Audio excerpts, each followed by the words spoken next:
Yo, what's up, guys? It's your boy Looney. Today, we're going to talk about one of the biggest traps in investing, trying to time the market. You've heard the phrase, time in the market beats timing the market.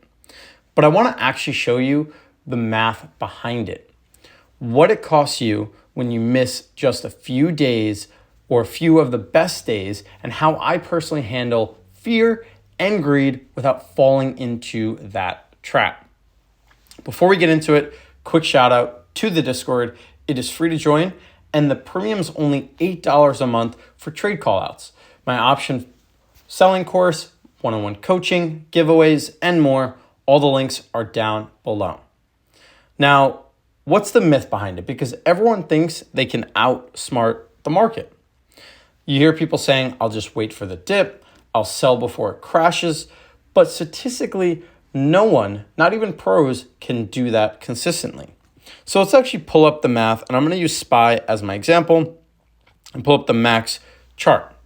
Because if you invested $10,000 in the S&P 500 20 years ago and just left it alone, you'd have about 64,000 today. And if you missed the 10 best trading days, you'd have less than half of that. So around 30,000. And let's say you miss the best 20 days, you're down to about 18,000. All because you tried to be clever and you tried to beat the market. So you see, those best days always happen right after the worst days. And the worst days is when fear is the highest. So that's why timing feels smart in the moment, but actually costs you massively over time.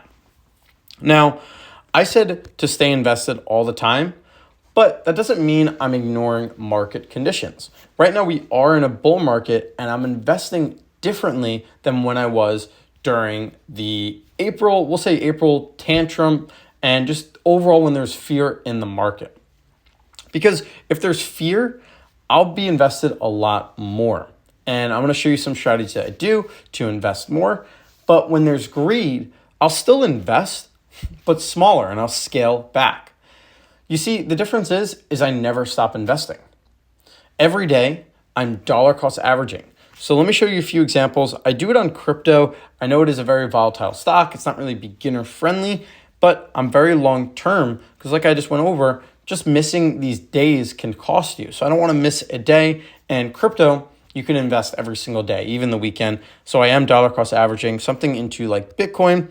Even if it does crash 50%, I'm going to invest every day $3. So I'm doing a lot less because there is a lot of greed in the market, and it's just overall the market is getting a little overheated, I'd say, or there's a lot more greed.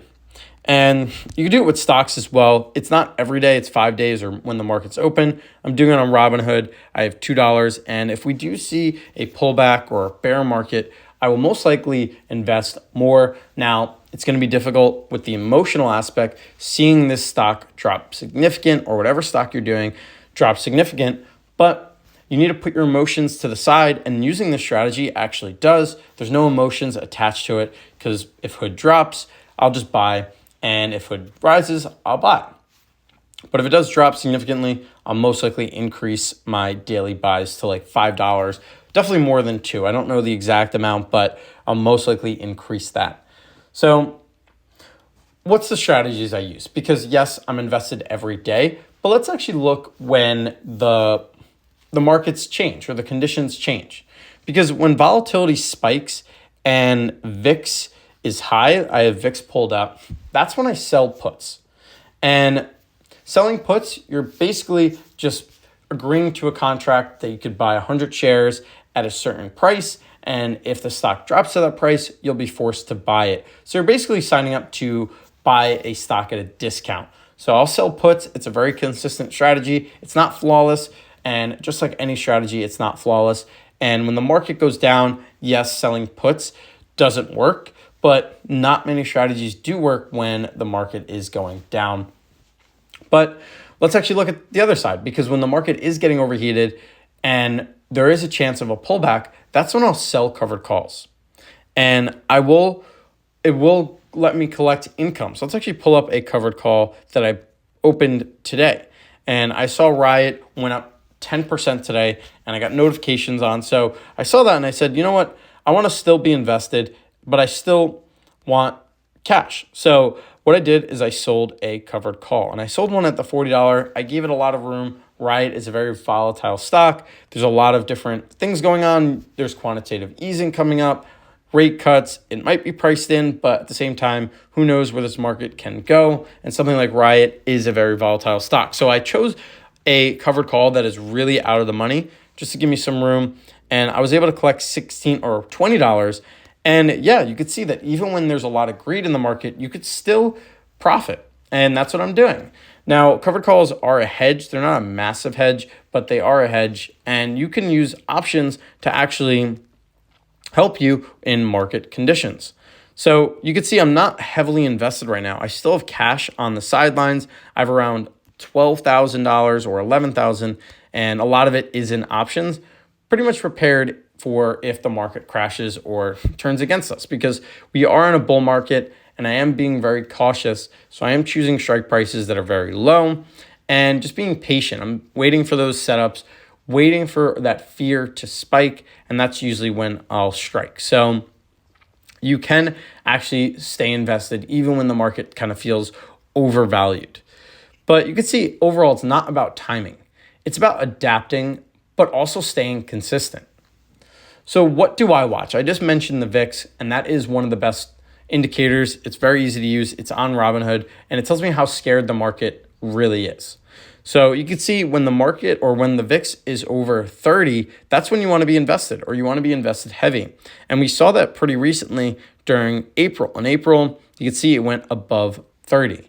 Now, it would have been almost impossible to time the exact top at that April 8th, but even here, you wouldn't have missed out.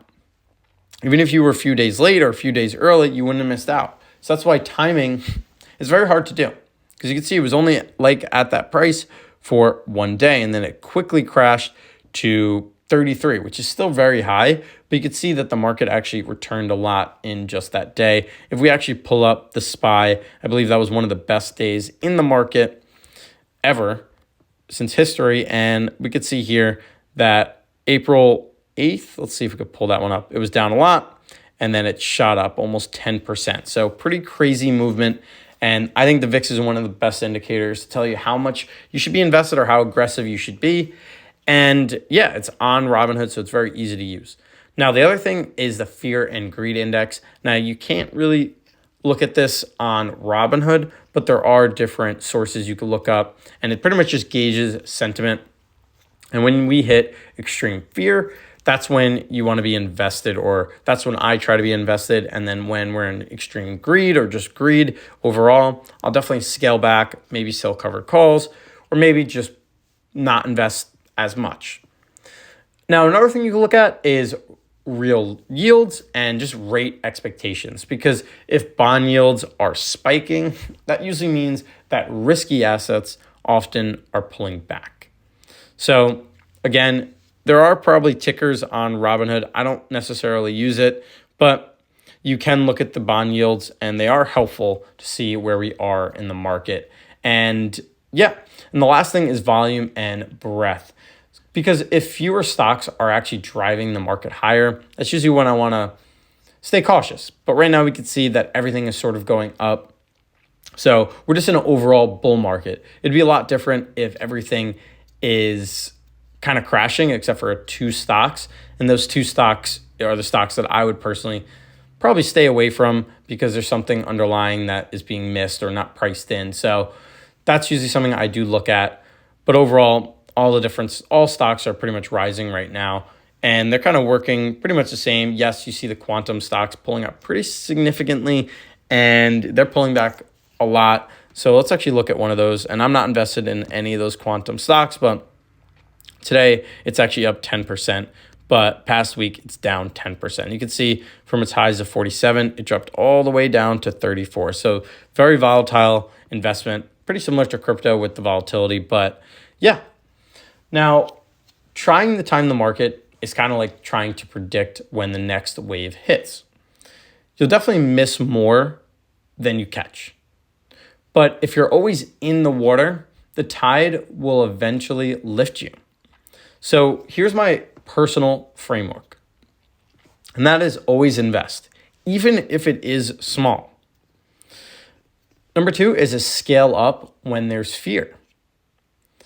Trim, take some profit, or hold back, scale back, or even sell covered calls when there's greed in the market.